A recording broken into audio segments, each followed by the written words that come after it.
Hello दोस्तों, अगर आप अपना पैसा शेयर मार्केट में इन्वेस्ट करके लाखों रुपए कमाना चाहते हैं तो आज ही आप स्टॉक के साथ जुड़कर अपना डीमैट अकाउंट आप बिल्कुल फ्री में ओपन कर सकते हैं, जहां पर आपका ब्रोकरेज चार्जेस बिल्कुल ना के बराबर लगता है। ब्रोकरेज लगता है तो सिर्फ इंट्राडे ट्रेड में, वह भी सिर्फ 20 रुपए। तो आज ही आप स्टॉक के साथ में जुड़ सकते हैं, लिंक डिस्क्रिप्शन में है, क्लिक करें और अकाउंट ओपन कराएं। देखिए, नजरें दरअसल रहने वाली हैं दो कंपनियों पर, ऑटो स्पेस से एस्कॉर्ट्स और गुजरात गैस।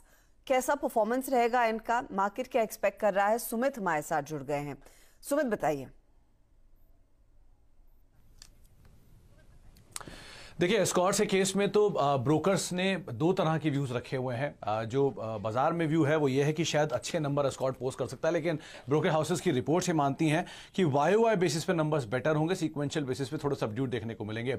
आपकी स्क्रीन पे वाई बेसिस पे नंबर चल रहे हैं। 1705 करोड़ रुपए के आसपास के रेवेन्यूज आएंगे। बीटा फ्रंट पे 242 करोड़ का एक आंकड़ा होगा, मुनाफा 187 करोड़ होगा और मार्जिन भी 11 साढ़े 11% से बढ़ के 14 साढ़े 14% के आसपास तिमाही में आएंगे।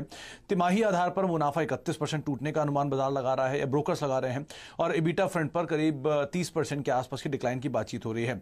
दो तीन चीजें हैं। पहला, 43% वॉल्यूम में एक बढ़त का अनुमान लगाया जा रहा है वाई बेसिस पर। इसमें एक लो बेस का भी इफेक्ट है और दूसरा कुछ कारोबार भी सुधरा है। और उसके अलावा रेलवेज और कंस्ट्रक्शन सेगमेंट के अंदर भी 100 से लेकर 250% के आसपास की ग्रोथ की बातचीत मार्केट्स के अंदर हो रही है। लेकिन दो तीन चीजें बहुत क्रूशियल हैं। सीक्वेंशियल बेसिस पे नंबर्स भले वीक ब्रोकर्स बोल रहे हैं, लेकिन कमेंट्री कैसी आती है, मॉनसून में इनकी डिमांड कैसी रहती है, और यह भी एक आकलन है कि शायद सीक्वेंशियल बेसिस पे इतना खराब आंकड़ा ना देखने को मिले जितना ब्रोकर्स अनुमान लगा रहे। तो उस लिहाज से आप यहां पर नजर बनाकर रख सकते हैं।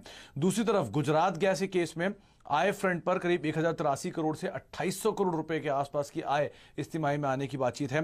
बीटा फ्रंट पर 186 करोड़ से रफली दुगना रादर तिगुना होने का अनुमान है। बीटा 464 करोड़ रुपए के आसपास, मार्जिन फ्लैट रहेंगे और मुनाफा भी 60 करोड़ से 285 करोड़ रुपए इस तिमाही में आएगा। एक बहुत ही बड़ा लो बेस का इंपैक्ट यहां आता हुआ दिखाई पड़ेगा कंपनी के नंबर्स के अंदर। लेकिन सीक्वेंशियल बेसिस पर मुनाफा 19% टूटेगा और रेवेन्यू 17% टूटने का अनुमान लगाया जा रहा है। सीक्वेंशियल बेसिस पे कंपनी के एबिटा के अंदर भी थोड़ा प्रेशर रहेगा, क्योंकि कंपनी के जो मोरबी इंडस्ट्रियल मोरबी रीजन जो है वहां से इन्होंने अपने कामकाज थोड़ा बंद किया था, तो उसका एक इंपैक्ट कंपनी का आता हुआ दिखाई पड़ेगा सीक्वेंशियल आधार पर।